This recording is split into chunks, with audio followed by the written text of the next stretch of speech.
नमस्कार, आप सभी का शुभ 24 न्यूज प्राइम टाइम राजस्थान में स्वागत है। मैं आपके साथ अजय कुमारी। आइए रुक करते हैं खबरों का। अजमेर के चावंडिया गांव में खसरा नंबर 656 में लोगों ने अपने घरों को बचाने के लिए जिला कलेक्टर और जिला प्रमुख को ज्ञापन सौंपा। ज्ञापन में बताया कि गांव में 40 से 50 वर्षों से हमारे रहने के लिए आवासीय मकान है। इसके अलावा 40 वर्ष से विद्युत कनेक्शन हो रखे हैं। राज्य सरकार के आबादी हेतु सभी मापदंडों की पात्रता रखता है। सभी घरों में स्थायी घरेलू विद्युत कनेक्शन भी है, लेकिन पूर्व में हमारे गांव में 43 बीघा भूमि आबादी निकाली गई। उसे भूतपूर्व सरपंच ने खुद और खुद के परिजनों की तरफ तरमीम करवा ली है। वहीं प्रशासन द्वारा हमारे मकानों को हटाने के नोटिस भी जारी किए गए हैं। अतः आपसे निवेदन है कि हमारे मकानों को बचाया जाए। अजमेर से हमारे संवाददाता आशा खींची की खास रिपोर्ट। सतावड़िया ग्राम चावंडिया से आए हैं। हमारे 50 मकान समथिंग ऊपर ही है, लगभग बने हुए हैं। उनको छोड़ जाति के लोगों ने शिकायत करके हमारे मकान को तुड़वाने की वो मांग की है। तो हम कलेक्टर महोदय, हम पलाटा साहब के पास गए। पहले जिला प्रमुख जी का जनसुनवाई थी। जनसुनवाई में पलाटा साहब ने हमारे कलेक्टर महोदय को फ़ोन किया। कलेक्टर महोदय ने आश्वासन दिया कि अगर आपका 50 साल पुराना होगा हम आपको आबादी करके देंगे, कोई टेंशन नहीं। इसलिए हम आश्वासन लिए मैडम ने बोला मैं बिजी में हूँ और आप एडी साहब के पास चले जाए। हम एडी साहब के पास जाएंगे, अभी हमारे कागज देंगे। हमारे 50 सालों से बना हुआ मकान, उसमें लाइट का बिल भी है। हम मुख्यमंत्री जी और सरकार से ये मांग करते हैं कि हमारे एसी के लोग हैं, हम चाहते हैं कि हमारा मकान यही बना रहे। हम गरीब लोग हैं, हमारे खाने पीने का ही फोड़ा पड़ रहे हैं, तो बहुत मुश्किल से मकान बनाए हैं। उनको अगर सरकार तोड़ती है तो बड़ी मुश्किल की बात है।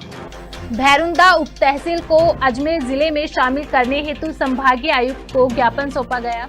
ज्ञापन में बताया गया कि जिलों के परिसीमन हेतु बनी कमेटी और राज्य सरकार का ध्यान भैरुंदा उप तहसील की ओर खींचना चाहते हैं। भैरुंदा उप तहसील जो कि नागौर जिले में मौजूद है। नागौर जिला मुख्यालय से लगभग 120 किलोमीटर दूरी पर है, जिस कारण से प्रशासनिक कार्य हेतु स्थानीय निवासियों को कई किलोमीटर की यात्रा तय करनी पड़ती है। ऐसे में लोगों का पैसा और समय दोनों बर्बाद होते हैं। अतः आपसे निवेदन है कि भैरुंदा उप तहसील को अजमेर जिले में शामिल कर लोगों को राहत प्रदान करने का कार्य करें। अजमेर से हमारे संवाददाता आशा खींची की खास रिपोर्ट। 14 ग्राम पंचायत अजमेर जिला में शामिल होने के लिए हमने अपने संभागीय आयुक्त को ज्ञापन दिया है, क्योंकि हमारा जो हेडक्वार्टर नागौर जिला का है वो हमारे से जहाँ से हम निवास करते हैं वहाँ से 125 किलोमीटर का दूर पड़ता है।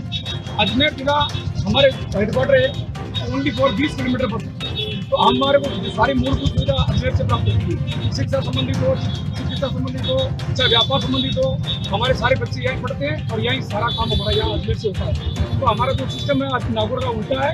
तो हमें अजमेर जिले में आने के लिए हमने जो अपील की है, जो हमने संभागीय आयुक्त साहब को जो ज्ञापन दिया है और हमारे को आश्वासन मिला है कि हमारा जो आपका ज्ञापन है वो हम मुख्यमंत्री तक पहुँचाने की। अगर नहीं होता है तो फिर नहीं, देखो हमने शुरू से प्रयास कर रहे हैं, बहुत सालों से प्रयास कर रहे हैं, क्योंकि हमारा आवागमन जो अजमेर से बिल्कुल नजदीक हम टच में भी है। कहने का मतलब है अगर नहीं होता है आगे तो फिर किस तरह से हमें यहाँ तक है कि हम जब आज अजमेर आए, हम कल जयपुर जा रहे हैं। हमारे को हम जब तक हमारी मांग पूरी नहीं होगी, जब हम तक आंदोलन करते रहेंगे और जब तक हम संघ समरा रहेगा।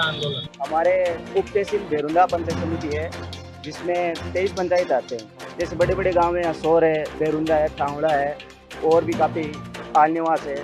तो हम लोगों की एक ही मांग है, पूरी जनता की यही मांग है कि हमारे जो इस क्षेत्र में नए जिले बन रहे हैं, तो हमारे पंचायत से 25 या 30 किलोमीटर अजमेर पड़ता है और उसके बजाय नागौर है हमारे 120 किलोमीटर।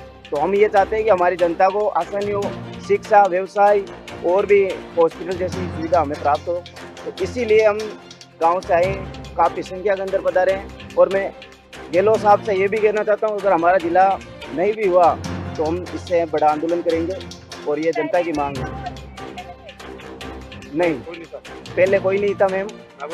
ये नागौर जिला है, हमारे से इतनी दूरी होने के कारण ही हम लोग यहाँ आने चाहते हैं। और हमारे जितने भी गरीब कल्याण के लोग हैं तो उनको भी आसानी होगी ना शिक्षा में बच्चे गरीब किसानों के आते हैं, इसलिए। अजमेर में जिला नर्सेज संयुक्त संघर्ष समिति के तत्वाधान में 10 दिन से धरना प्रदर्शन जारी है। नर्सेज संयुक्त संघर्ष समिति अपनी 11 सूत्री मांगों को लेकर प्रदर्शन कर रही है। लेकिन सरकार इस ओर कोई ध्यान नहीं दे रही, जिसको लेकर अब नर्सेज संघर्ष समिति 8 तारीख को कलेक्ट्रेट पर प्रदर्शन करेगी। अजमेर से हमारी संवाददाता आशा खींची की खास रिपोर्ट। नर्सेज संघर्ष समिति के प्रांतीय आह्वान के ऊपर हमारे 11 सूत्री मांग पत्र को लेकर राजस्थान की सरकार को लगातार पिछले 4 साल से लगातार ज्ञापन है। सरकार की अभी तक की शिथिलता को देखते हुए दिनांक 10 जुलाई 2023 को SMS के ऑडिटोरियम में 234 लोगों के करीबन हमारे प्रदेश कार्यकाल के 800 लोगों की एक मीटिंग में निर्णय लिया गया कि सरकार के सामने हमारे जो 11 सूत्री मांग पत्र है, नर्सेज के केडर का पुनर्गठन, नर्सेज के निदेशक की स्थापना, संविदा यूटीबी में जो 2008 से जो नर्सिंग कर्मी है उनके सेवा काल को 9 साल लाभ जोड़ते हुए हमारे ANM, LHB और हमारे नर्सिंग कोटे के परिणाम परिवर्तन, हमारा वेतनमान, nurse grade, nursing officer, senior nursing और नर्सिंग कोटे के पद को गजेटेड करना, ANM और LHB को ग्रेड में चेंजेस करना, साथ ही जो हमारे स्टूडेंट्स हैं उनके स्टाइपेंड में बढ़ोतरी और प्लेसमेंट में यूटीबी या सर्वे में जितने भी नर्सेज कर्मी हैं उनका सम्मान वेतन 37,500 करना। इन मांगों को लेकर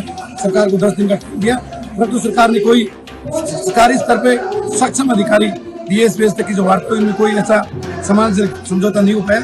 इसी उपलक्ष्य में दिनांक 18 जुलाई से आज राजस्थान का 10वां दिन है जो राजस्थान के अंदर 9वां दिन है जो राजस्थान में आज लगातार राजस्थान के सभी प्रत्येक जिला हेडक्वार्टर पे नर्सेज का धरना चल रहा है। बांसवाड़ा के कुशलगढ़ में पुलिस अधिकारी और बिजली विभाग के अधिकारियों ने पास्ट मार्च निकाला। 29 जुलाई को जिन रास्तों से मुहर्रम निकलेगा उन रास्तों से मार्च पास्ट निकाला गया। पुलिस उप अधीक्षक रूप सिंह राठौड़ ने जिन मार्गों से मुहर्रम निकाले जाएंगे उन रास्तों पर नीचे झूल रहे बिजली के तारों को ऊंचा करने के लिए कहा गया है और मुहर्रम के समय लाइट बंद करने को भी कहा गया है ताकि शांतिपूर्ण तरीके और भाईचारे के साथ मुहर्रम निकाला जाए। मार्च पास्ट में कुशलगढ़ पुलिस उप अधीक्षक रूप सिंह राठौड़, कुशलगढ़ थानेदार सुरेश चंद्र, बिजली विभाग के अधिकारी कैलाश जाजोरिया, मुस्लिम समाज के लोग मौजूद रहे। बांसवाड़ा से हमारे संवाददाता अरुण जोशी की खास रिपोर्ट। बांसवाड़ा के कुशलगढ़ में राजकीय महाविद्यालय में राष्ट्रीय सेवा योजना द्वारा मेरी माटी मेरा देश कार्यक्रम आयोजित किया गया। कार्यक्रम में कारगिल विजय दिवस के अवसर पर वीर शहीदों को श्रद्धांजलि अर्पित करते हुए वृक्षारोपण किया गया। प्राचार्य महेंद्र कुमार देपन ने बताया कि भारतीय सेना ने अभूतपूर्व शौर्य पराक्रम का प्रदर्शन करते हुए शत्रुओं को परास्त किया था। सेना का ऑपरेशन विजय अभियान सदैव वीरों की याद दिलाते हुए युवाओं में राष्ट्र भक्ति का नवजोश उत्पन्न करता है। बांसवाड़ा से हमारे संवाददाता अरुण जोशी की खास रिपोर्ट। छबड़ा विधायक और पूर्व मंत्री प्रताप सिंह सिंघवी ने छबड़ा थर्मल पावर प्लांट में थर्मल प्रशासन की उदासीनता के चलते बिजली उत्पादन और सरकारी राजस्व को हो रहे नुकसान का आरोप लगाया। उन्होंने कहा कि संयंत्र का उद्देश्य प्रदेश की जनता को कम लागत में बिजली देने का है, किंतु थर्मल प्रशासन के अधिकारियों की उदासीनता और लापरवाही के कारण बिजली उत्पादन पर ग्रहण लगा हुआ है। सितंबर 2021 में जब चौथी इकाई गिरी तो अधिकारियों की लापरवाही के कारण अरबों रुपए का नुकसान हुआ था। छबड़ा थर्मल प्रशासन पर सरकार का अंकुश नहीं होने के कारण थर्मल में इकाई गिरने की घटनाएं घटित हुई। थर्मल की तीसरी यूनिट की टरबाइन इलेक्ट्रिक विभाग के अधिकारियों की लापरवाही से सीज हुई।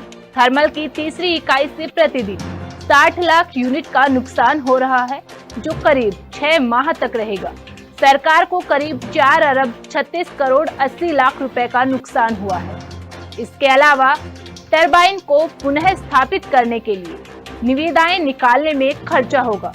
छबड़ा थर्मल की चौथी इकाई में प्रतिदिन 60 लाख यूनिट के स्थान पर 30 लाख यूनिट का उत्पादन हो रहा है।